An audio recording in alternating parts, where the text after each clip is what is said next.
स्वागत आहे भावानं टॅक्सी ब्लॉगर या युट्यूब चॅनल मध्ये। तर सुरुवात करूया पहिल्या ट्रिप पासून। हे बघा एक ट्रिप दाखवतो तुमच्या समोर। ट्रिप बघा ही एक्सेप्ट करताना 25 किलोमीटर दाखवलं होतं भावानं। एक्सेप्ट ओटीपी टाकल्यानंतर डायरेक्ट 32 किलोमीटर झालंय। कस्टमरला पैसे मागू कसं मी म्हटलं नाही का, ओटीपी टाकल्यानंतर डायरेक्ट 32 किलोमीटर झालंय। उबेरचे सगळ्यात मोठे स्कॅम इथनच, उबेरचा सगळ्यात मोठा स्कॅम इथनच सुरू होतं भावानं, माहितीये का। उबेर दाखवतोय वेगळा, करतोय वेगळा आणि रेट पण देतोय वेगळा। टॅक्स घेतो उबेर पण कुणाला देतोय माहिती नाही भावांनो, कारण की त्यांचे लायसन्स पण नाही आहेत त्या कंपन्यांकडे। लय फ्रॉड करतात बरं का। लुटायची एक पद्धत असते, इतकं पण नाही अति करावं बरं का। उबेर कंपनी खूप अति करते भावांनो। उबेर कंपनी भिकारचोट आहे।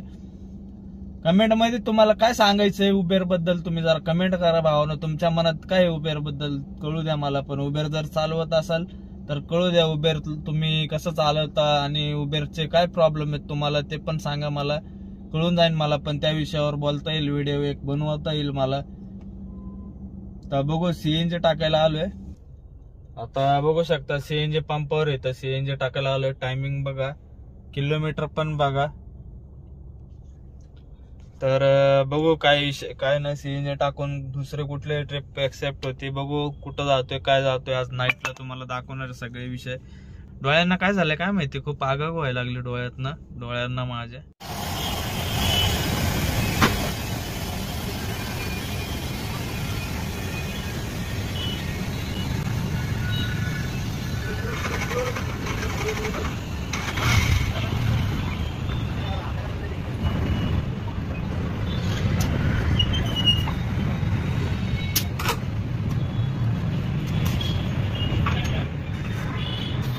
पण मीटर केलेलं आहे भावांना। आता मीटर 0 करून टायमिंग बघू शकता। सीएनजी पंपावर आहे आता हिंजवडीच्या इकडं। कुठं जाऊ काय करू काय कळा ना। 619 रुपयाचं सीएनजी बसलोय भावांना आता माझ्या गाडीत। ट्रिप दाखवतो भावांना तुम्हाला। ही साईडला स्क्रीन आहे ती ट्रिप बघा। सांगायचं काय माहितीये का, वनाज मेट्रो स्टेशन ते पाषाणला आलोय। मला इथं यायला किती रूट दाखवलेत माहितीये का। एक बावधनवरून रूट दाखवला होता आणि एक ऑडी शोरूमच्या इकडनं एक रूट दाखवला होता भावांनो।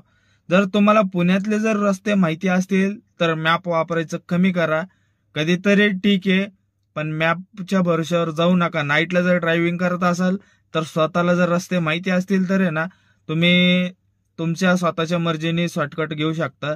हा जर इतका लॉंग रूटने पैसे बघा किती दिले, लय लांबून दाखवत होता। शोरूमच्या इकडनं आणि बावधनच्या इकडनं एनडीए रोडनी मला मॅप दाखवत होता हे मॅप मध्ये।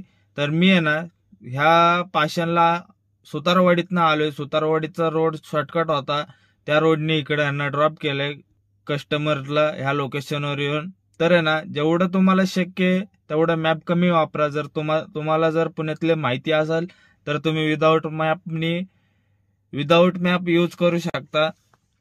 सांगायचं एवढं तात्पर्य आहे की आहे ना, द्यायचं पैसे कमी आणि रोड पण खूप लांबून किलोमीटर पण जास्त वाढतात। म्हणून आहे ना तुम्हाला जेवढे रस्ते माहिती आहेत त्यातले शॉर्टकट मारत जावा।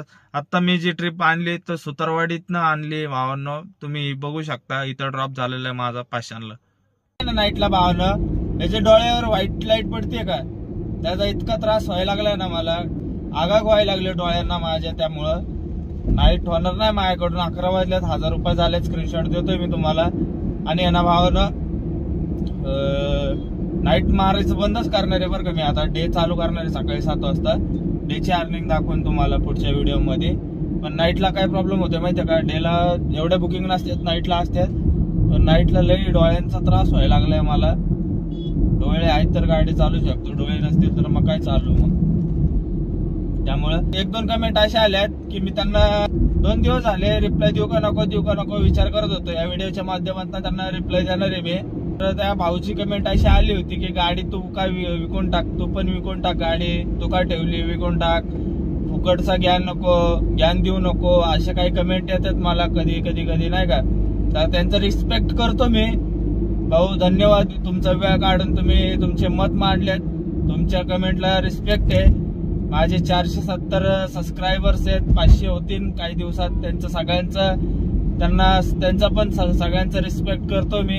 एकाचं स्वप्न असतं नाही का, बाई आपल्याकडे पण मी 2 वर्ष दुसऱ्याच्या गाडीवर काम केलं.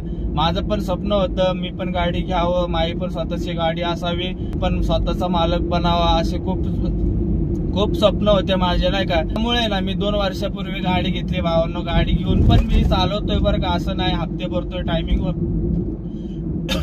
भरतोय टायमिंगवर सगळे हप्ते जातात. गाडी विका म्हणतात तुम्ही, पण गाडी घेताना केवढा त्रास झालाय मला माहितीये. मी तुम्हाला बोलू शकत नाही इतका त्रास झालाय, पण शेवटी गाडी घेतली मी. माझं स्वप्न पूर्ण झालं. या स्वप्नाला शेवटपर्यंत मी हप्ते काही झालं तरी, धंदा नसला काही झालं तरी दुसरीकडे कामाला जाईन, पण हप्ते गाडीची फेडून भावांनो मी गाडी कधी विकणार नाही. आपली लक्ष्मी असती, तुम्ही विकू नाही शकत मी गाडी. कारण काय माहितीये का भावांनो, गाडी घेताना खूप त्रास झालाय मला, आणि पहिली गाडी आहे माझी, आणि 2 वर्ष कंटिन्यू हप्ते फेडल्यात भावांनो. 2 वर्ष राहिलेत माझ्या गाडीचे. त्यामुळे ना कसे करून मी दुसरीकडे, धंदा संपला तरी दुसरीकडे कामाला जाऊन गाडी फेडन, पण गाडी विकू नाही शकत. कारण की गाडीचा आणि माझा कनेक्शन खूप वेगळा आहे. गाडीने मला आजपर्यंत धोका नाही दिला. भले ऍक्सिडेंट झाल्यात गाडीचे, पण गाडीने खूप साथ दिलेली आहे मला. त्यामुळे मी ना गाडीसोबत एक नाळ जोडलेली आहे. गाडी नाही विकू शकत कधीच, किती संकट आले तरी नाही विकू शकत.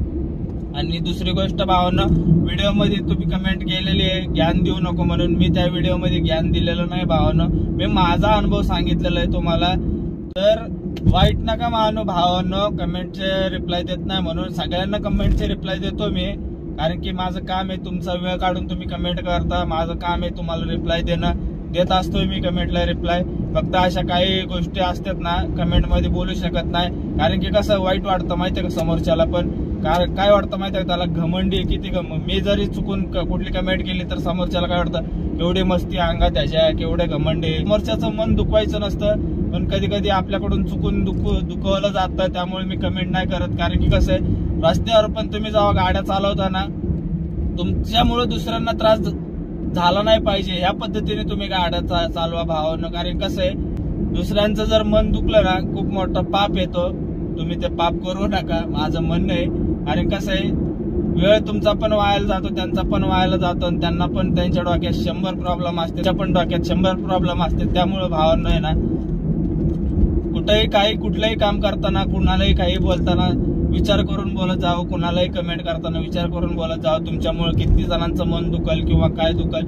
माझं असं म्हणणं नाही की तुम्ही असं बोला तसं बोला, पण एक सांगतोय तुम्हाला नाही का, उदाहरण देतोय की ना कमेंट करताना विचार करून करा. मी म्हणत नाही त्या कमेंट बद्दल तुम्हाला बोलत नाही, तुमच्या मनातलं जे होतं तुम्ही बोलले त्यासाठी धन्यवाद.